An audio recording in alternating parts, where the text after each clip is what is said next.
ಸಂತೋಷದ ವಿಚಾರ ಅಂದರೆ ಲಷ್ಕರ್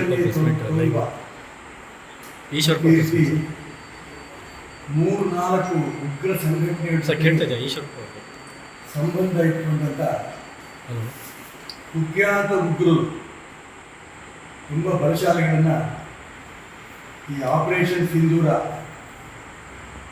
ಈ ಒಂದು ದಾಳಿನಲ್ಲಿ ನಮ್ಮ ಸೈನಿಕರು ಧ್ವಂಸ ಮಾಡಿರೋದು ಭಾಳ ಸಂತೋಷಿಸಿದ ಸಂಗತಿ. ಯಾಕೆಂತಂದರೆ ಈ ಉಗ್ರರು ಇನ್ನೊಬ್ಬರು ಇದ್ದರೂ ಕೂಡ ಶಕ್ತಿ ಜಾಸ್ತಿ ಇತ್ತು. ಈಗ 100 ಜನ ಉಗ್ರರೇನು ನಮ್ಮ ಸೈನಿಕರಿಂದ ಸತ್ತಿದ್ದಾರೆ. ಅದರಲ್ಲಿ ಹೆಚ್ಚಿನ ಜನ ಶಕ್ತಿಶಾಲಿ ಉಗ್ರರೇ. ನಾನು ಹೇಳ್ತಾರ ಲಷ್ಕರಿ ತೊಯ್ಬಾ ಮತ್ತು ಬೇರೆ ಬೇರೆ ಸಂಘಟನೆ ಜೊತೆ ಸಂಬಂಧ ಇಟ್ಕೊಂಡಂಥ ಉಗ್ರರು ಧ್ವಂಸ ಆಗಿರೋದು ಭಾಳ ಸಂತೋಷ. 26 ಹಿಂದೂ ಹೆಣ್ಮಕ್ಕಳ ಸಿಂಧೂರವನ್ನು ತೆಗೆದು ಅಳಿಸ್ತು ಪಾಕಿಸ್ತಾನದ ಉಗ್ರರನ್ನು. ಅದಕ್ಕೋಸ್ಕರನೇ ಇದಕ್ಕೆ ಆಪರೇಷನ್ ಸಿಂಧೂರ ಅಂತ ಹೆಸರಿಟ್ಟಿದ್ದು ನಿಜಕ್ಕೂ ಕೂಡ ತುಂಬ ಸಂತೋಷ. ಸಿಂಧೂರವನ್ನು ಉಳಿಸಂತ ಒಂದು ಆಪರೇಷನ್. ಇದರಲ್ಲಿ ಈಗಾಗಲೇ 23 ಜಾಗಗಳಲ್ಲಿ 9 ಉಗ್ರಗಾಮಿಗಳ ಜಾಗಗಳಲ್ಲಿ ನಮ್ಮ ಉಗ್ರರು ದಾಳಿ ಮಾಡಿದ್ದಾರೆ. 24 ನಿಮಿಷದಲ್ಲಿ ಸುಮಾರು 100 ಜನ ಉಗ್ರರು ಈಗಾಗಲೇ ಬಲಿಯಾಗಿದ್ದಾರೆ ಅಂತ ಸುದ್ದಿ ಇದೆ. ಇನ್ನು ಎಷ್ಟೆಷ್ಟು ಜನ ಬಲಿ ಆಗ್ತಾರೋ ಇನ್ನೂ ಗೊತ್ತಿಲ್ಲ. ಭಾರತದ ಸುದ್ದಿ ಬಂದರೆ ನಾವು ಯಾವುದೇ ಕಾರಣಕ್ಕೂ ಬಿಡಲ್ಲ. ಅದು ಇವತ್ತಿನ ಒಂದು ಹೇಳಿಕೆ ಅಲ್ಲ, ಅನೇಕ ವರ್ಷಗಳಿಂದ ನಮ್ಮ ರಾಷ್ಟ್ರದ ನಾಯಕರು ಹೇಳ್ಕೊತಾ ಬಂದರು, ಶಾಂತಿಯಿಂದಿದ್ದರೆ ಸರಿ, ನಮ್ಮ ಸುದ್ದಿ ಬಂದರೂ ನಾವು ಬಿಡಲ್ಲ, ಇದನ್ನು ಹೇಳ್ಕೊತಾ ಬಂದಿದ್ರು. ಈಗ ಯಾವಾಗ ನಮ್ಮ ಸುದ್ದಿಗೆ ಬಂದರೋ ಆ ಸುದ್ದಿ ಬಂದಂಥ ಈ ಸಂದರ್ಭದಲ್ಲಿ ಸರಿಯಾದ ಉತ್ತರವನ್ನು ಈಗಾಗಲೇ ಕೊಟ್ಟಿದ್ದಾರೆ. ಇದು ಇಡೀ ಪ್ರಪಂಚ ಸಂತೋಷ ಪಡ್ತಿದೆ. ಚೈನಾ ಒಂದು ಬಿಟ್ಟು ಚೈನಾ ದೇಶ ಇದನ್ನು ವಿಷಾದ ಅನ್ನೋಂಥ ಮಾತನ್ನು ಹೇಳಿದೆ. ಚೈನಾ ದೇಶದಲ್ಲಿ ಉಗ್ರವಾದಿಗಳು ಈ ಕೃತ್ಯ ನಡೆಸಿದ್ರೆ ಅವ್ರಿಗೆ ಗೊತ್ತಾಗುತ್ತೆ. ಆದರೆ ಇಡೀ ಪ್ರಪಂಚ ಇವತ್ತು ಭಾರತದ ಜೊತೆಗಿರೋದು ತುಂಬ ಸಂತೋಷ. ಮತ್ತು ನಮ್ಮ ಸೈನಿಕರು ಅವರಿಗೆ ಸಂಪೂರ್ಣ ಬೆಂಬಲವನ್ನು ಈ ದೇಶದ ಪ್ರಧಾನಮಂತ್ರಿ ನರೇಂದ್ರ ಮೋದಿಯವರು, ಈ ದೇಶದ ಗೃಹ ಮಂತ್ರಿಗಳು ಅಮಿತ್ ಶಾ ಅವರು ಮತ್ತು ರಕ್ಷಣಾ ಸಚಿವರಾದ ರಾಜನಾಥ್ ಸಿಂಗ್ ಅವರು ಸಂಪೂರ್ಣ ಬೆಂಬಲ ಕೊಟ್ಟಿರುವಂಥದ್ದು ನಿಜಕ್ಕೂ ಮೆಚ್ಚಬೇಕಾಗಿದೆ. ಹಾಗಾಗಿ ನರೇಂದ್ರ ಮೋದಿಯವರಿಗೆ, ಅಮಿತ್ ಶಾ ಅವರಿಗೆ, ನರೇಂದ್ರ ಮೋದಿಯವರ ಜೊತೆಗೆ ರಾಜನಾಥ್ ಸಿಂಗ್ ಅವರಿಗೂ ಅಭಿನಂದನೆ ಸಲ್ಲಿಸ್ತೇನೆ. ನಾವು ಈ ಒಂದು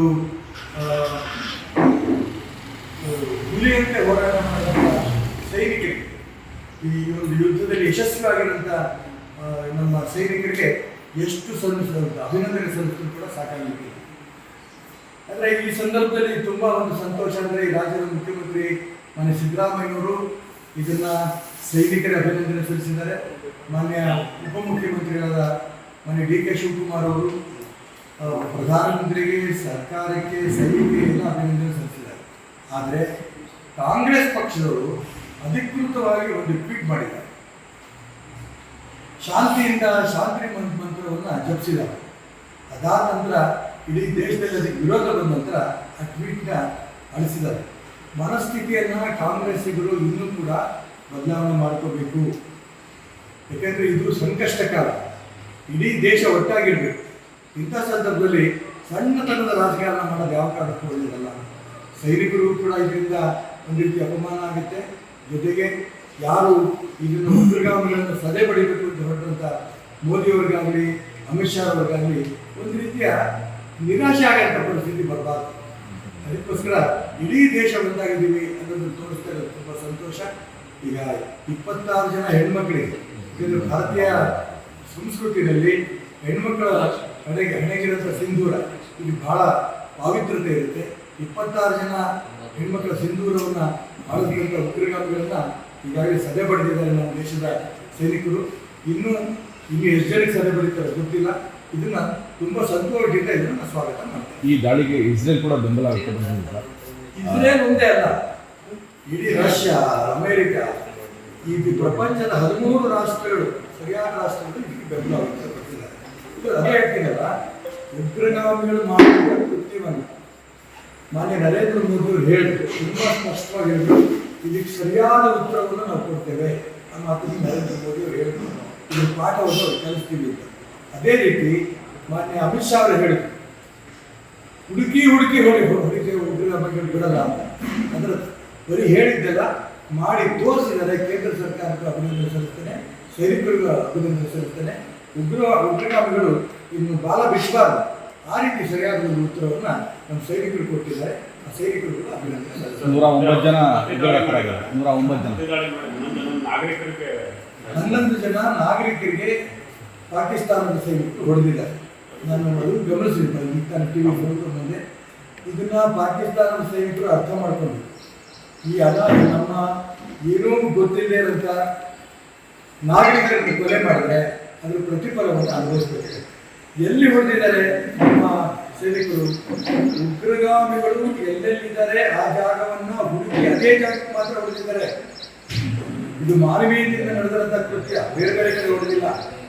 ಎಲ್ಲೆಲ್ಲಿ ಉಗ್ರಗಾಮಿಗಳು ಇದ್ದಾರೆ, ಉಗ್ರಗಾಮಿಗಳು ಇರೋಂಥ ಜಾಗವನ್ನು ಹುಡುಕಿ ಅಲ್ಲೇನೆ ಹೊಡೆದಿರೋದ್ರಿಂದ 100 ಜನ ಉಗ್ರಗಾಮಿಗಳು ಅಂತಿರೋಗಿದ್ದಾರೆ. ಸಾಮಾನ್ಯ ಜನರು ಕೊಂಡ ದಿಕ್ಕಿನಲ್ಲಿ ಏನೂ ಪ್ರಯತ್ನ ಅಂದರೆ ಆ ಮೈದಾನ ಏನು ಆಟದ ಮೈದಾನ ಇದೆ, ಆಟದ ಮೈದಾನದಲ್ಲೇ ನಮಗೆ ಪ್ರತಿಭಟನೆ ಮಾಡೋಕ್ಕೂ ಅವಕಾಶ ಕೊಡಬೇಕು ಅನ್ನೋಂಥ ಮಾತನ್ನು ಅವ್ರು ಕೇಳಿದ್ರು.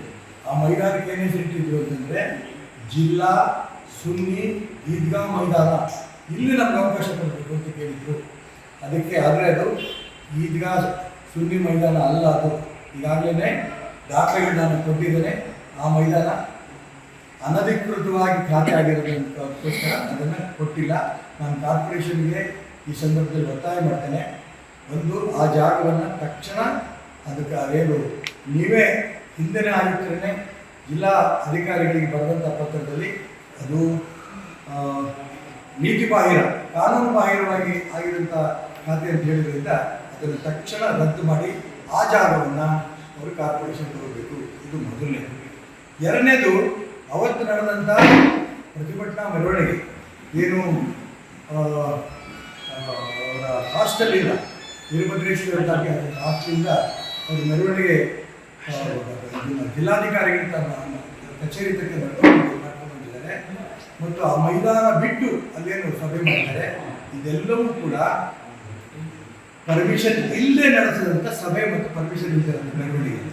ಯಾರು ಪರ್ಮಿಷನ್ ಇಲ್ಲದೆ ಮೆರವಣಿಗೆ ನೇತೃತ್ವ ವಹಿಸಿದ್ದಾರೆ, ಆ ನೇತೃತ್ವ ವಹಿಸಿದಂಥ ಮುಸಲ್ಮಾನರನ್ನ ತಕ್ಷಣ ಅವ್ರ ಮೇಲೆ FIR ಹಾಕಿ ಅವ್ರನ್ನ ಅರೆಸ್ಟ್ ಮಾಡಬೇಕು ಅನ್ನೋಂಥ ಒತ್ತಾಯವನ್ನು ಕೂಡ ನಾವು ಈ ಸಂದರ್ಭದಲ್ಲಿ ಜಿಲ್ಲಾಧಿಕಾರಿಗಳು, ಜಿಲ್ಲಾ ರಕ್ಷಣಾಧಿಕಾರಿಗಳು ಮಾಡೋಕ್ಕೆ ಇಷ್ಟಪಡ್ತೀನಿ. ಶಿವಮೊಗ್ಗ ನಗರ ಶಾಂತವಾಗಿರೋದಕ್ಕೆ ಅವಕಾಶ ಮಾಡಬೇಕು ಅನ್ನೋಂಥ ಒತ್ತಾಯವನ್ನು ಕೂಡ ನಾವು ಈ ಸಂದರ್ಭದಲ್ಲಿ ಮಾಡ್ತೀವಿ. ಯಾವುದೇ ಕಾರಣಕ್ಕೂ ಹಿಂದೂಗಳು ಸುಮ್ಮನೆ ಗಲಾಟೆ ಮಾಡಲ್ಲ.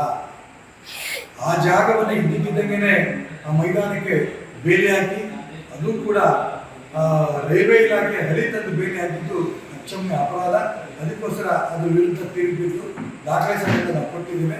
ಇದನ್ನು ನಾನು ಜಾಗ ಕೊಡದೇ ಇರೋದಕ್ಕೆ ನಾನು ಅದಕ್ಕೋಸ್ಕರ ಆ ಮೈದಾನಕ್ಕೆ ಜಾಗದೇ ಕೊಡೋದು ಒಂದು ಸಭೆ ಮಾಡೋಕ್ಕೆ ಅವಕಾಶ ಕೊಡದೇ ಇರೋದಕ್ಕೋಸ್ಕರ ಜಿಲ್ಲಾಧಿಕಾರಿಗಳಿಗೆ, ರಕ್ಷಣಾಧಿಕಾರಿಗಳಿಗೆ ಅಭಿನಂದನೆ ಸಲ್ಲಿಸ್ತಾ ಇನ್ನು ಮುಂದೆ ಶಿವಮೊಗ್ಗ ನಗರದಲ್ಲಿ ಸಂಪೂರ್ಣ ಶಾಂತಿ ನೆಲೆಸೋ ನಿಟ್ಟಿನಲ್ಲಿ ಮುಸಲ್ಮಾನರು ಎಲ್ಲ ವಿಚಾರದಲ್ಲೂ ಕೂಡ ಸಹಕಾರ ಕೊಡಬೇಕು ಅಂತ ಒತ್ತಾಯ